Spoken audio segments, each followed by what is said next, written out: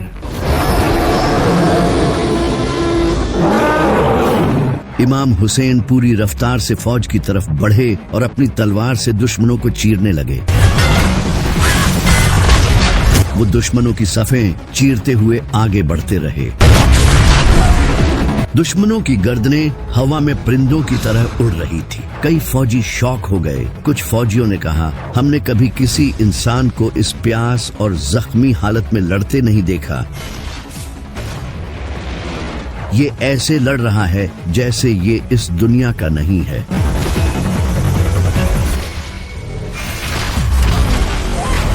یزید کی فوج کے کئی کمانڈرز نے ایک ساتھ حملہ کرنے کا کہا، لیکن کوئی بھی امام حسین کو فیس کرنے کے لیے تیار نہیں تھا۔ 10 فوجی ایک ساتھ امام حسین علیہ السلام سے لڑنے آتے، لیکن پھر بھی وہ ان کا مقابلہ نہیں کر پا رہے تھے۔ ایسا لگ رہا تھا جیسے علی خود ذوالفقار لے کر میدان میں لڑ رہے ہوں۔ دور کھڑے عمر بن سعد نے جب یہ دیکھا تو اس نے یہ دیکھ کر اپنی فوج کو کہا، چاروں طرف سے حملہ کرو اور حسین پر دور سے تیر برساؤ۔ جب امام حسین پر ہزاروں تیر برسے تو وہ خود کو بچا نہ سکے اور ان کا پورا جسم تیروں سے بھر گیا۔ امام حسین علیہ السلام اپنے گھوڑے سے گرے اور سجدے کی حالت میں چلے گئے۔ اس کے بعد وہ شہید ہو گئے۔ امام حسین کی شہادت کے بعد شمر امام حسین علیہ السلام کے پاس آیا اور آپ کے سینہ مبارک پر اس نے اپنا ناپاک پاؤں رکھا، اور اس کے بعد امام حسین علیہ السلام کے سر کو تن سے جدا کر دیا۔ امام حسین کے خیموں کو لوٹا گیا، ان کی عورتوں اور بچوں کو قیدی بنا لیا گیا۔ امام حسین کی شہادت کے بعد ایک ایسا ریولوشن آیا جو کہ آج تک قائم ہے۔ امام حسین کی شہادت کا جب کوفہ کے لوگوں کو پتہ چلا تو انہوں نے امام حسین کی قبر پر آ کر قسم کھائی کہ وہ یزید کے خلاف آخری دم تک لڑیں گے۔ ان کا امتحان ہماری تلوار ہی لے گی۔ اس کے بعد انہوں نے یزید کے خلاف جنگ کی اور شہید ہو گئے۔ اس کے بعد مکہ میں عبداللہ بن زبیر نے یزید کی بیعت کرنے سے انکار کر دیا۔ کیا ہم ان کو روکیں گے؟ جس کے بعد مکہ کے مسلمانوں نے یزید سے جنگ کی اور ہزاروں مسلمان شہید ہوئے۔ نارحم کرو۔ اس کے بعد مدینہ کے لوگوں نے بھی یزید کی بیعت توڑ دی۔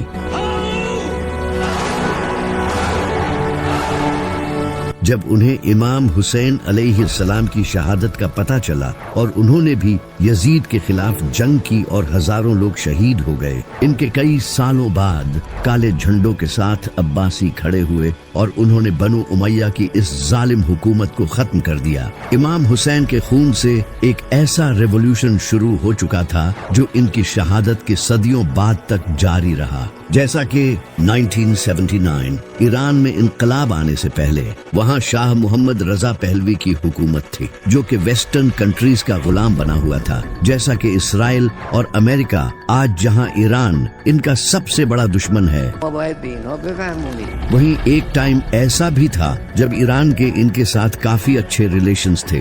On behalf of all of my fellow Americans, in welcoming you to the United States.